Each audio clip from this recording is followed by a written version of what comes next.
আমরা কিন্তু লড়াই করব, শুধু মাঠে নেমে নয়, সোশ্যাল মিডিয়ার যারা আছে আমরা প্রত্যেকে লড়াই করব। এখানে যে দিদিরা আছেন আপনারা জানেন যে আমাদের মাননীয় মুখ্যমন্ত্রী আপনাদের হাত শক্ত করেছেন লক্ষ্মীর ভান্ডার দিয়ে।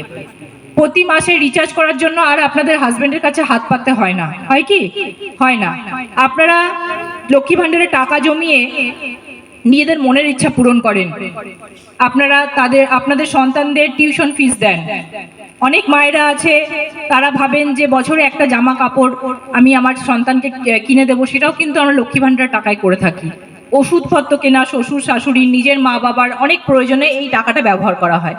তো দিদি কিন্তু আপনাদের হাত শক্ত করার চেষ্টা করছেন এবং আগামী দিনে আরো বেশি বেশি করে আপনাদের পাশে কি করে থাকবেন সেই চেষ্টা করে যাচ্ছেন। আমাদেরও সেখানে একটা দায়িত্ব আছে। 2026-এর লড়াইয়ে দিদির হাত শক্ত করতে হবে। শুধুমাত্র মাঠে ঘাটে নেমে যে আমরা কাজ করব ভোটের 2 মাস আগে তা কিন্তু নয়। সারাটা বছর ধরে দিদির এগেনস্টে যে সমস্ত অপপ্রচার হচ্ছে, নোংরা কথাবার্তা বলা হয়, সেগুলোকে ক্রস করার জন্য আপনাদের সাহায্য দরকার। আপনারা এক একজন, আমি বললাম এক একজনের 100টা বন্ধু, 200টা বন্ধু, ফেসবুকে 1000 বন্ধু। তাহলে আপনি যখন একটা কথা মিডিয়াতে পোস্ট করছেন, আপনার 100টা বন্ধু শুনলো, তাহলে আপনার শক্তি কিন্তু 100 গুণ বেড়ে গেল। যার বন্ধু 1000 তার শক্তি কিন্তু 1000 গুণ বেড়ে গেল। দিদির হাত আরো 1000 গুণ শক্ত হলো। তাই সোশ্যাল মিডিয়ার এখানে যারা এসেছেন প্রত্যেককে আমি বলছি সোশ্যাল মিডিয়ার সঙ্গে যুক্ত হন।